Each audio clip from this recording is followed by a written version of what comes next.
Welcome back to another episode of Import Modify. On this episode we'll be working on the RC51. Now I finally got the filters in. Here they are. We're going to be putting the filters in. Also got to do some rewiring here on the rear end of the vehicle for the Undertail, because they got all these ganky freaking splice-in connectors and all this extra wiring going on back there. So we're going to clean all that up, rewire some stuff on the Undertail, get that nice and cleaned up, and then we're going to install the fairings, get everything back on this bike, and crank her up and let her rip a little bit. Let you guys hear how it sounds, and then I don't know if it's today or maybe tomorrow, but it will be in this episode. I'll throw the camera on my helmet, make a couple runs up and down the street. Now I don't have registration or anything for the bike just yet, so I'll try to do the best I can with the little bit of road that I have without the cops being able to mess with me.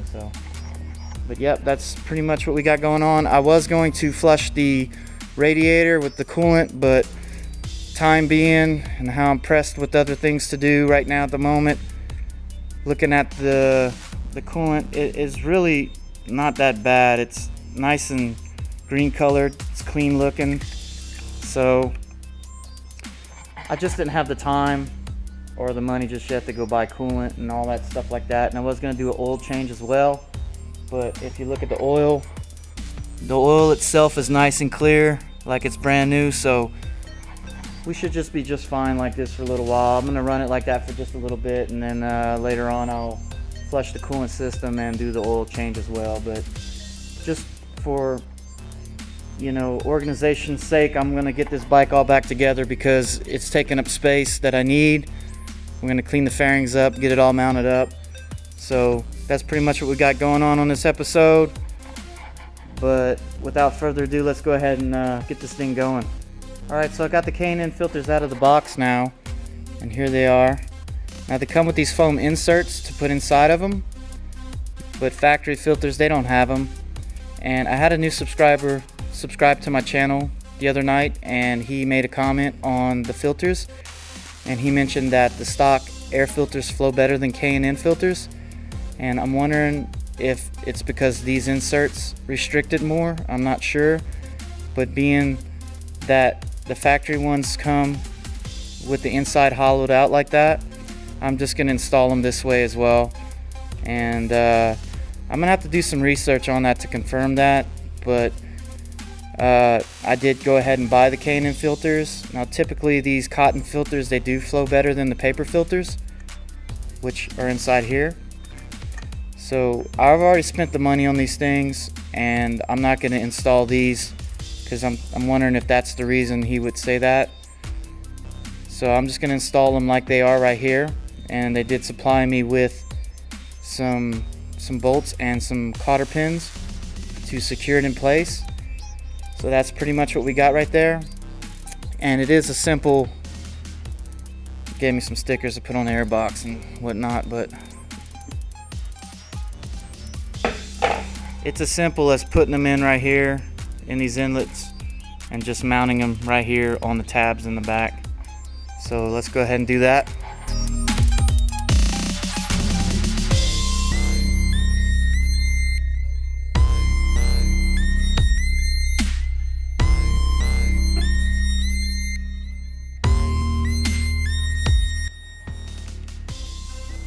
So we got the K&N filters installed now. They gave me those little carter clips, and that's just to place through the bolts that they supply, so vibration won't allow them to get loose with them resting up against the filter housing. So that's a go now, and we're going to install the cover. Then from there we'll move on and do the tank.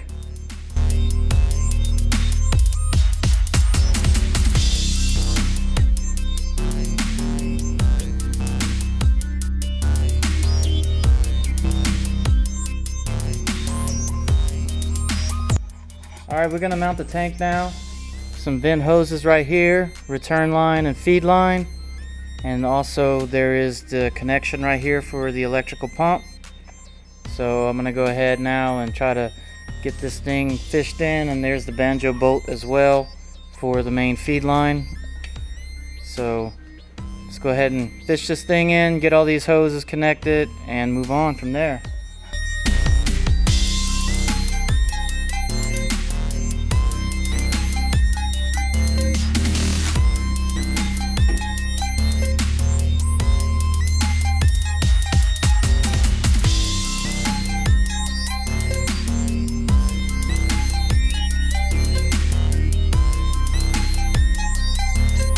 Alright, just give y'all an idea of what it's like to put the fuel pump in with this tank.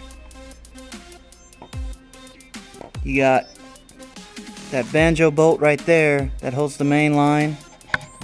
Try to see if I could do this with one hand. You have your return line here. You have your vent hoses here and here. So it's a little bit of a fight to get it in there, but I was able to get it in. I don't even know if I got the banjo bolt tight enough. I'm gonna have to end up just turning on the fuel system and paying attention to that. I do have my needle nose propping it up right now, but I'm able to lift it up like that because the tank is kind of out off the bracket, and I was able to somewhat have an angle to get all this done. So definitely not my favorite part of the bike, but we got it in there, so I'm gonna go ahead and finish the electrical connection and move on. I was sitting here trying to make sense of this wiring, and I was wondering what this was for. So I was going back and forth on the bike, but then I noticed that there's a connection right there. It was part of that alarm system, so I'm gonna go ahead and do away totally with this spool of wire right here, and then we're gonna go ahead and clean this wiring up. I'm gonna make some soldering connections and get rid of all this stuff right here, allow me to clean all this up. And then I'm also going to do a little bit of soldering on this end right here just to clean all that up, and we'll get all this to work. I have the battery charging right now on the motorcycle, and once we get these connections made, I'll go ahead and power it on and test the lights just to make sure that we do have the connections correct. So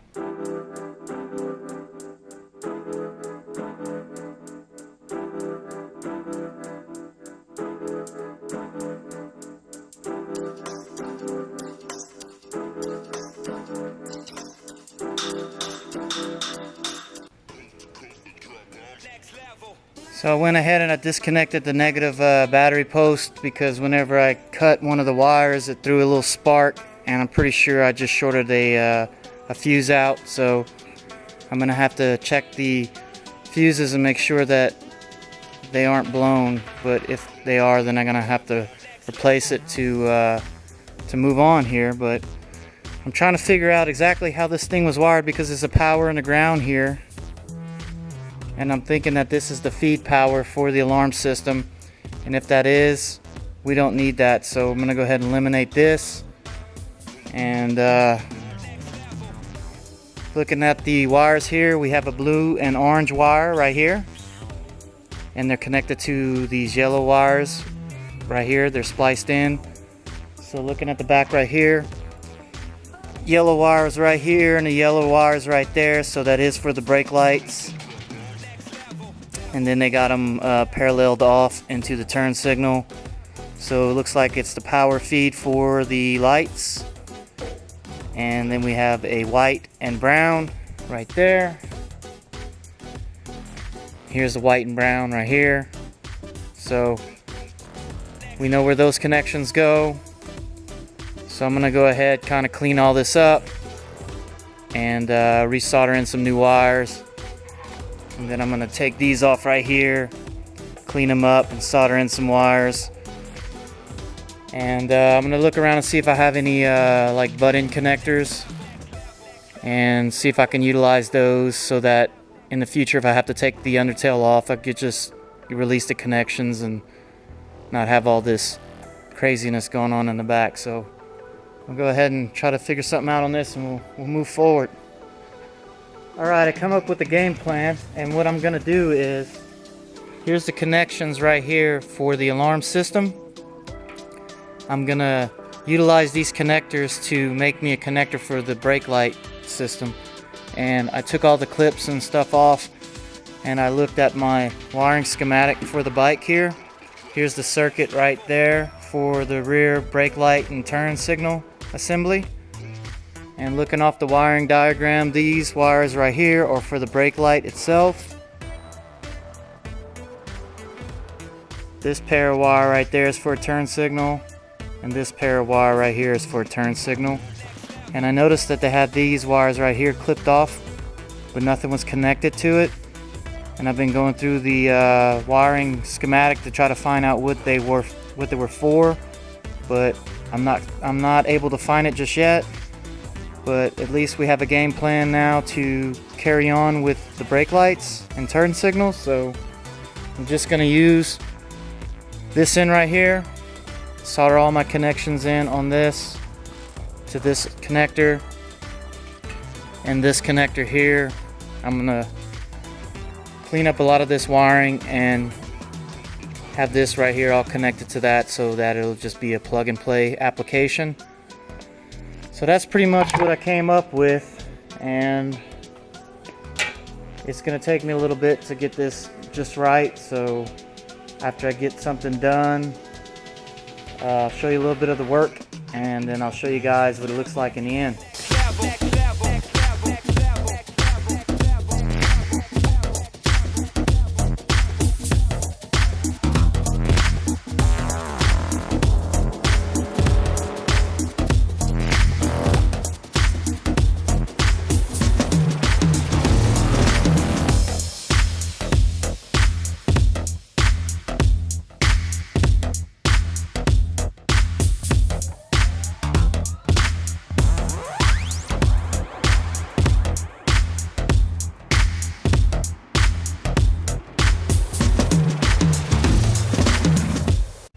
So I've just been going through the wiring and cleaning it up and bringing it up to my standards, but I went ahead and I got these all nice and extended now, and I kept the color code as best I can. But what I'm gonna do is I'm gonna tie these in parallel. I'm gonna splice these back, and then I'm gonna twist them together and solder them in together. This pair here, the black pair, the brown pair, and then the yellow pair. And what I'm gonna do with that is it'll allow me to utilize one circuit per pair, because on the brake lights it's pretty much this set of 3 wires right here that they chopped into.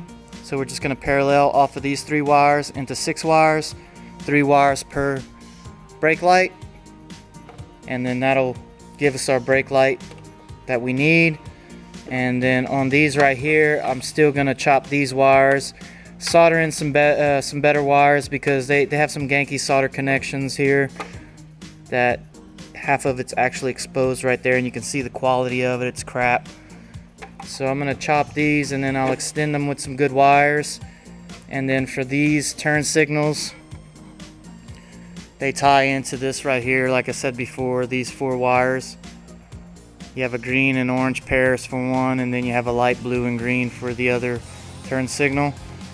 And then basically at that point everything will be connected onto a harness, and then this will connect onto the chassis of the motorcycle, and you'll just plug it in, and then it'll kind of be like a little factory connection, and we don't have to worry about all that ganky wiring.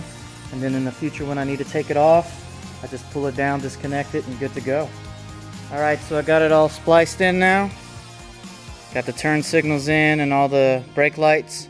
So this thing's a go.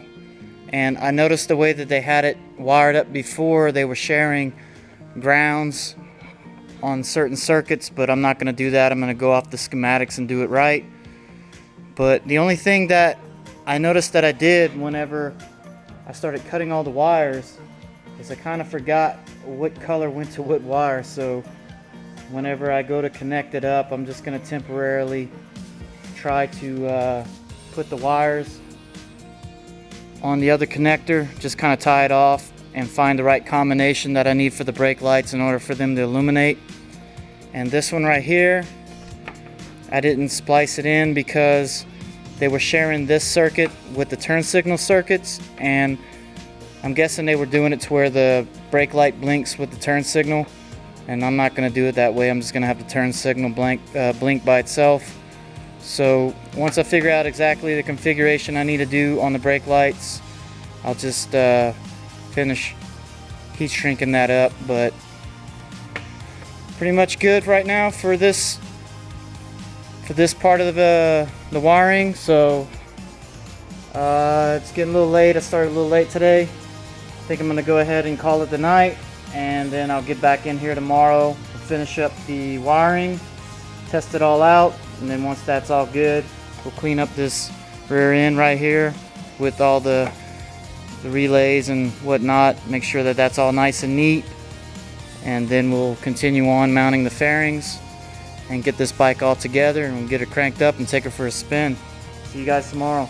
Another day back in the garage to finish off the Undertail, the electrical stuff that I have to do. I went ahead and I trimmed the harness back. I'm gonna solder those in real quick, and I still got to figure out exactly how this thing was wired. When I took all the wiring off, I thought I paid close attention to how it was wired, and then I ended up forgetting. So after I make some solders, I'm going to use some alligator clips to make some connections to the back and put the battery back in. I got it charging right now, and I'll turn the key on and see what configuration is actually going to work for making the tail lights and turn signals work like they should. So anyway, Eric's back in the shop. Eric's working on his turbo Fiesta ST.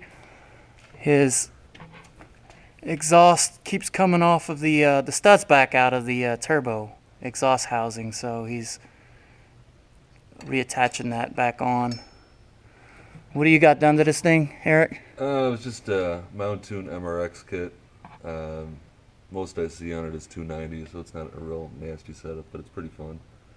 A few bolt-ons, intercoolers, things like that. Yeah, it makes like what, 270 horsepower? 290 on 93. 290 on 93, but we don't have 93 octane here in Amarillo, so on 91 he gets like 270. But still at 270, it's a pretty fun little car to rip around. 270 horsepower out of a little 1.6 engine is pretty impressive.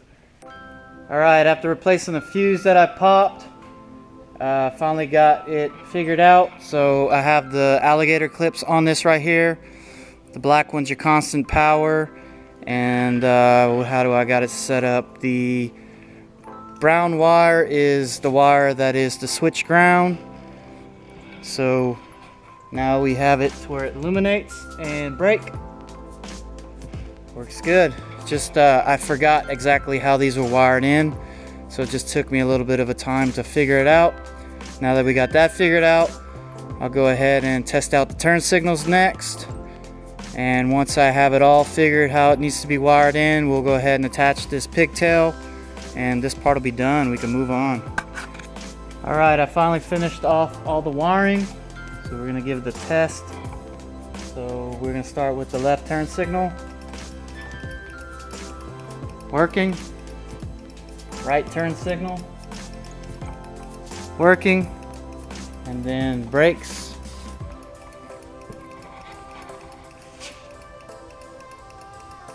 Working.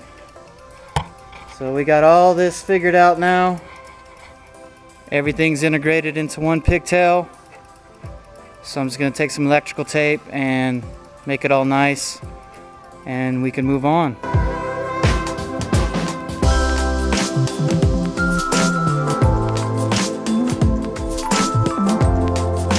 So I got most of it all squared away now. As you can tell, it's nice and neat now in the back. Everything looks like it's supposed to be. And this is up and where it's supposed to be like that. Things kind of flow better now. It's not a big old spool of wire with a bunch of splice clips in it and everything. And I still got to clean up just a little bit more in there. But all in all, it looks really nice. I'm happy with it. And just for the ease of it now, I got to take it off. All I do is just unplug that pigtail and undo the cable for the latch, and it's good to go. Alright, well, I'm gonna call it the day. I just come in to take care of this. Got other responsibilities to do, so be back on another day and we'll finish this thing, and then after it's all together we'll take it on a spin. Alright, back in the garage for another day. I got the fairings cleaned up so they're ready to be mounted. But before I do that, I need to put some gasoline in the tank, turn the baby on, make sure that there's no leaking from the banjo bolt. So we're going to do that first. And as long as there's no leaking, we'll move on to mounting the fairings. Let's go ahead and do that.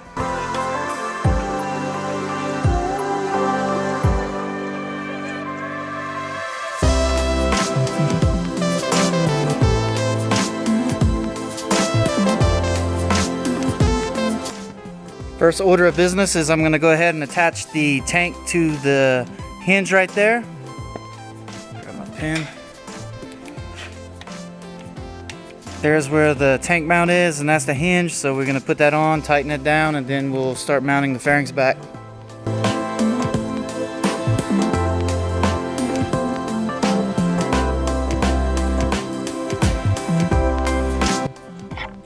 Next we're going to mount up the fairing stay. It goes right there in between the tank. So let's go ahead and get that in there.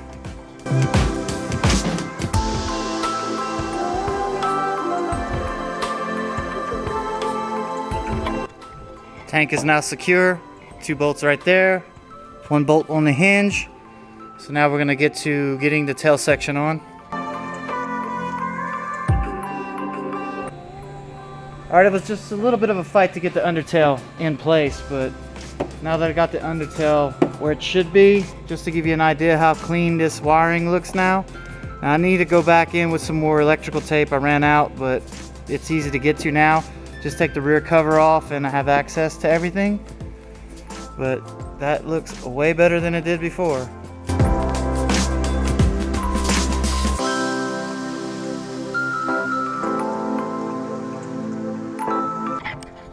Bracket that holds this fastener here, it actually broke, so I'm gonna have to get on bikebandit.com is where I go to source out all my OEM stuff. So I'll get on there later on and I'll buy that bracket so I can mount this where it should be. So it is what it is. We'll keep moving on. But we're gonna move on now. We're gonna get the upper cowling on. After the upper cowling, I believe we'll get the middle front little wind diffuser piece in. And then after that, we can move on to the side fairings. So let's go ahead and do that.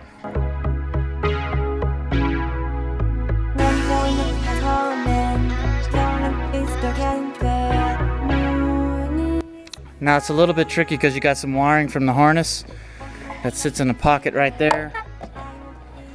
So now we just got to connect the headlights back up.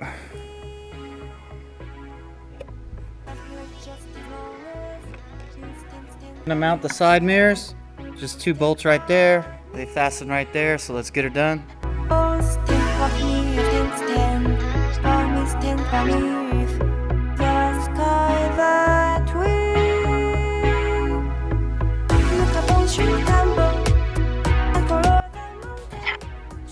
Now we have this midsection right here for the front, back behind the tire.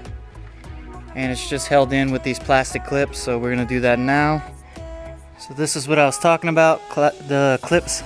They hold in the inner air channeling dam behind the front tire, right there on the bottom of the oil cooler, and 2 up on the side. So now we're good to mount the side fairings, so let's go ahead and do that.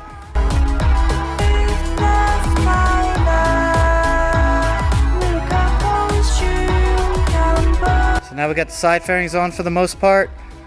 We just have a couple fasteners on the bottom here, but first we have to get these bottom fairings linked in together, and there's a couple plastic rivets to hold it in place, and after that we have a couple plastic rivets that hold the center fairings together in the middle right there, and that's about it on that. Alright, so we got the side fairings all mounted up now. It's just 2 fasteners on the bottom, 1 quick connect right there, then 3 all together. This one actually ties into the mid fairing, but this tab's broken. I noticed on the other side it was intact, so I had to take off the bolt and put it back in, but it's 3 fasteners hold up the front, and then the ones I just described, and also you have some fasteners down there as well that hold into the fairings as well. And on the bottom you have some plastic clips right there. 2 in the rear that holds the midsection together on the bottom of the belly pan. And that's good to go now. So now we're going to move on to the front fairing, the fender. We'll get this on. There's also 2 studs on the back. That's for these clips there that clamp into the brake lines to hold them in place. So the studs on the back, these clamps go together like that, and then the stud goes through here. That tightens down on the stud, and that holds the grommet that holds your brake line.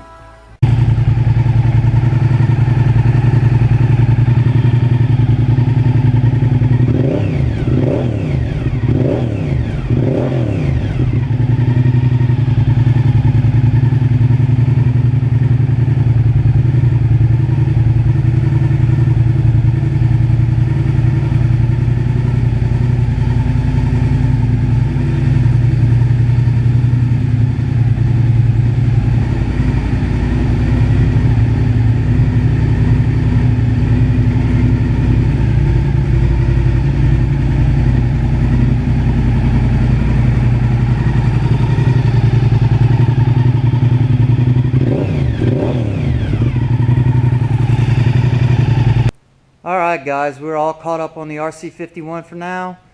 It's good to move on to bigger, better things, so we are going to go ahead on the next episode and finish off the last bit of things that we have left to do on the M3 swapped E46, and then after that we will be all caught up until I get more money to get the last bit of parts that I need to complete that project. Then we'll be moving on to the RB swap 300ZX.